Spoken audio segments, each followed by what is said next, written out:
First YouTube video, exciting! Let's see how this goes.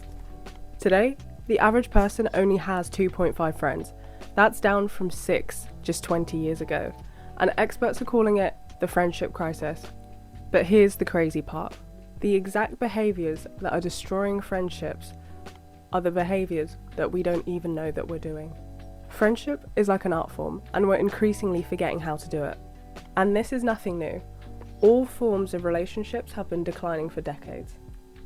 But this topic has never been more relevant than it is today, with the rise in AI companions and the overt online personal admissions of friends choosing to be absent friends under the guise of self-care and boundaries. Now, there's nothing wrong with having a good boundary. I'm all for it. I love a good boundary myself. I have many of them. But we're likely to see this trend progress further. But why, when even thousands of years ago people understood what it took to maintain a friendship? In ancient Greece, taking it all the way back there, Aristotle stressed that true friends share core values and treat each other with genuine respect. And the fundamentals haven't really changed, even though the world has.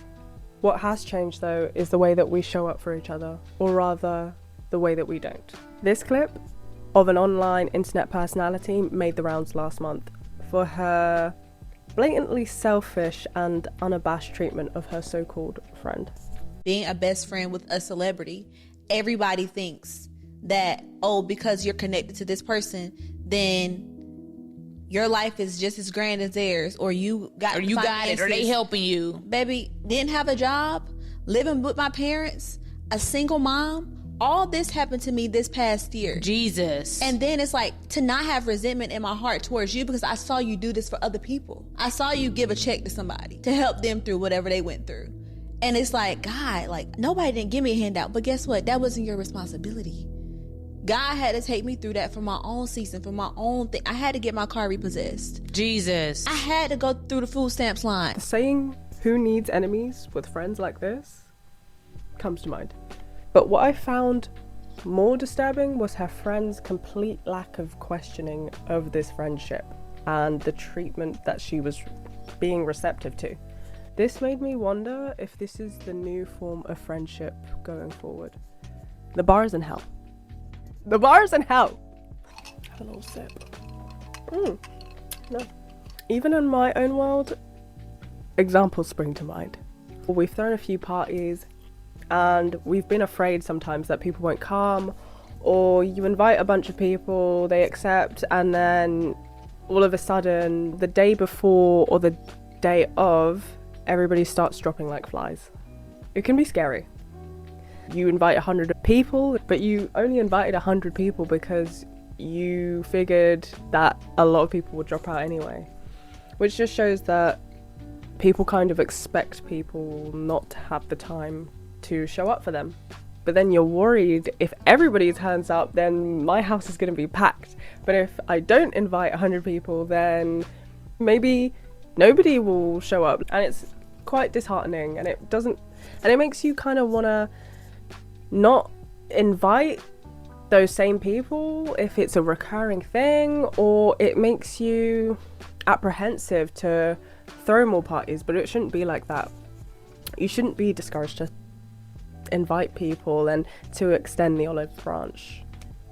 Even on TikTok and other social media platforms, you see examples of family members throwing parties, surprise parties, birthday parties, so on, so forth, and people just don't turn up.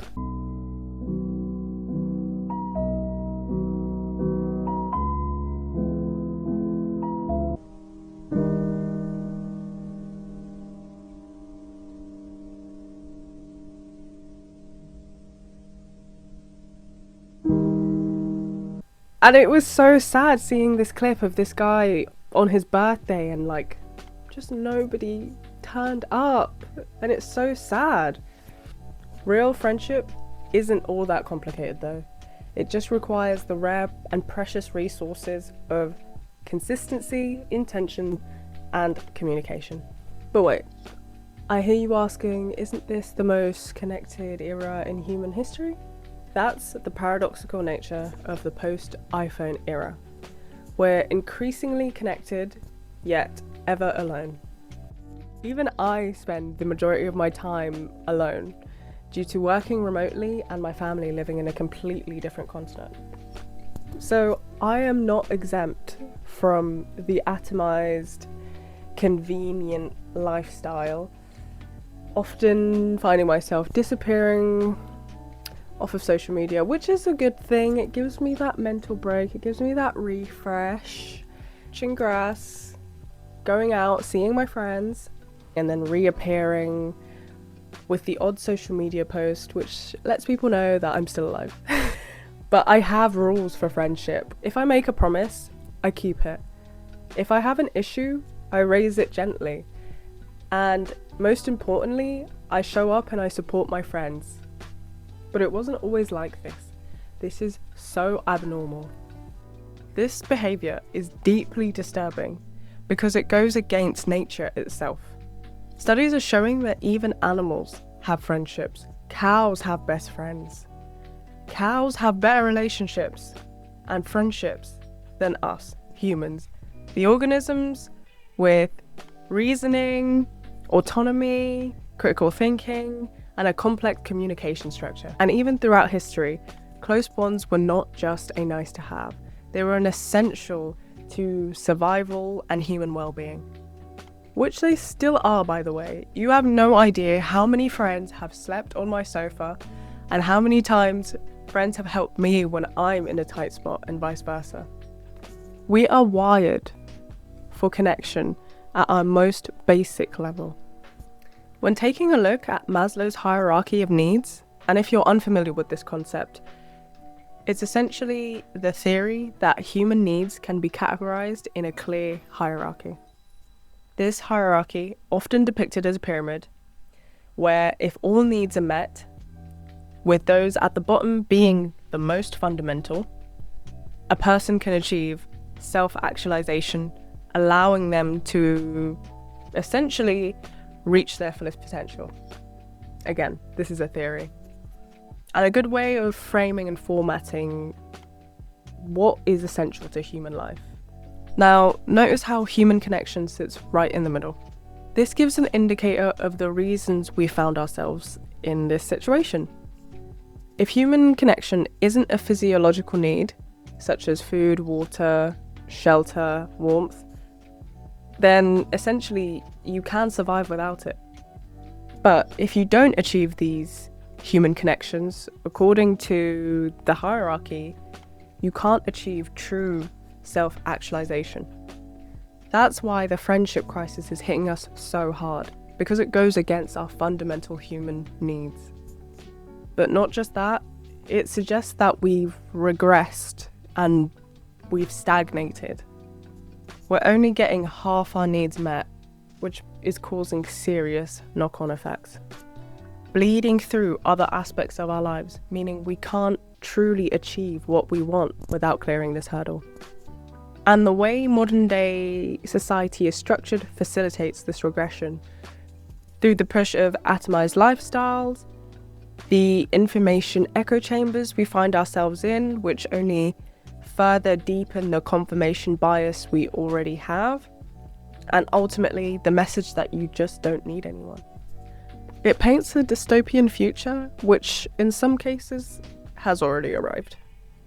With the Japanese phenomena of hikikomori, a severe form of social anxiety and withdrawal, where young adults become extreme recluses living in their parents' houses, unable to work or go to school for months. And for many of these people, even years.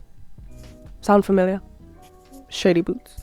This extreme form of social anxiety affects an estimate of 1.46 million people in Japan. That's roughly 1 in 50 individuals. That means if you're in a room with 50 people in Japan, maybe here, that one of them, if they're hikikomori, you wouldn't be in a room with them, but If you're in a room with 50 people, one would be a hikikomori if they left their houses. This can be paralleled with the high and rising anxiety levels we see here in the West. Another example is NEETs, N-E-E-T-S,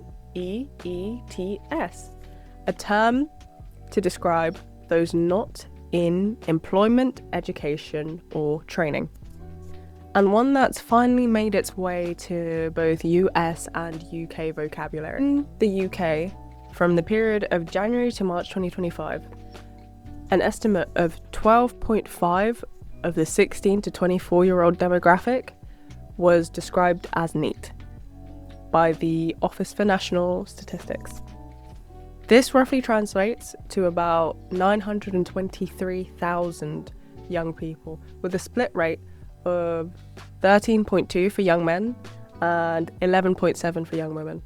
Experts often say that advanced countries in Asia, such as Japan, South Korea, Singapore, Taiwan, so on and so forth, are a good reflection of where we're headed in the future. Of course, cultural differences will always exist, adding nuance, but this helps paint a picture. The best analogy I've heard for describing this is if you think of every country as a roller coaster car, with advanced East Asian countries at the front of the carriage, your Western countries in the middle, and finally your developing and low economically developed countries, the latter. Now, the negative trends that have plagued these advanced Asian countries, like a low birth rate and an over-competitive work culture, have found their way to our doorstep. And the implications have been devastatingly exaggerated in a post-2020 world, especially for those who experienced their formative development in those years, who have admittedly become one of the largest casualties of this. However, what is fascinating is how the most functional in society are responding to this disconnect. Many people are now prioritizing quality over quantity, seeking deeper and more meaningful connections with fewer people, which I'm definitely guilty of myself, and I don't necessarily think is a bad thing. We've collectively realized that having 500 unknown followers doesn't hit the same as having 5 friends who truly know you. Which brings us nicely into the technological elephant in the room. She's just a girl. She's just a girl, guys. Technology is either going to save our friendships or destroy them completely. The same tool that helps you connect with friends and family across oceans is the same tool that can keep you trapped in an endless, passive doom scroll. And don't get me wrong, the future of friendship isn't about rejecting technology entirely. It's about using it strategically and using it intentionally. I should know, as an introvert working in tech, it's hard, but it's possible, requiring mutual effort, work, and communication. The friendships that last will be the ones that use these digital tools to deepen real connections and not to replace them. So the key question to answer for you today is, are your devices a tool being used to deepen those connections, bringing you closer to people? Or are they shackles and a passive cope, creating the illusion of connection and pacifying root cause issues because it's convenient? Deep friendships take consistency and effort to grow and maintain. Good friends aren't something that money can buy. They can't be priced.